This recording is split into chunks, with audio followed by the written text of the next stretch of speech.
ఏం చేయాలి ఏదో చాలా సీరియస్‌గా చూస్తున్నావు. ఇది గోల్డ్ చార్ట్, ఇది సిల్వర్ చార్ట్.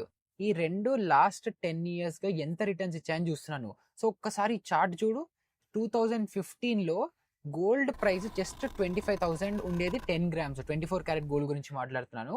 నిన్న కరెంట్ డేట్‌న చూసుకుంటే ఆల్మోస్ట్ 1,40,000 టచ్ అయింది 10 గ్రామ్స్‌కి. ఇంకా నెక్స్ట్ సిల్వర్ అయితే ఇంకా ఇంట్రెస్టింగ్. 2015లో జస్ట్ 33,000 ఉండేది కిలో సిల్వర్. అండ్ కరెంట్ డేట్‌న చూసుకుంటే రీసెంట్‌గా 2,50,000 కూడా టచ్ చేసింది 1 కిలో సిల్వర్. అవును, ఈ మధ్యన రేట్స్ చాలా పెరిగాయి కదా! సిఏజీఆర్‌లో క్యాలిక్యులేట్ చేస్తే గోల్డ్ ఏమో 19% అరౌండ్‌గా, సిల్వర్ ఏమో 22.5% రిటర్న్స్ ఇచ్చింది. కానీ ఎప్పుడు గోల్డ్ ఎక్కువ రిటర్న్స్ ఇస్తుంది కదా! ఒకవేళ 2025లో వచ్చిన ఈ పెద్ద స్పైక్‌ని గనక తీసేస్తే గోల్డ్ 13%గా, సిల్వర్ 11% రిటర్న్స్ ఇచ్చింది. అండ్ రియలిస్టిక్ రిటర్న్స్ ఇదే. అయితే ఇప్పుడు గోల్డ్, సిల్వర్ ఇంకా పైకెళ్ళే ఛాన్స్ ఉందా? లేదా పడిపోతుందా? ఇంత పెద్ద అబ్నార్మల్ క్యాండిల్ చూసిన తర్వాత ఇలా ఇంకా పైకెళ్ళిపోతుందా నెక్స్ట్ ఇయర్? లేదా చిన్న కరెక్షన్ వచ్చి తర్వాత పైకెళ్తుందా అని కొంచెం టెక్నికల్ నాలెడ్జ్ ఉన్నా కూడా అర్థం చేసుకోవచ్చు.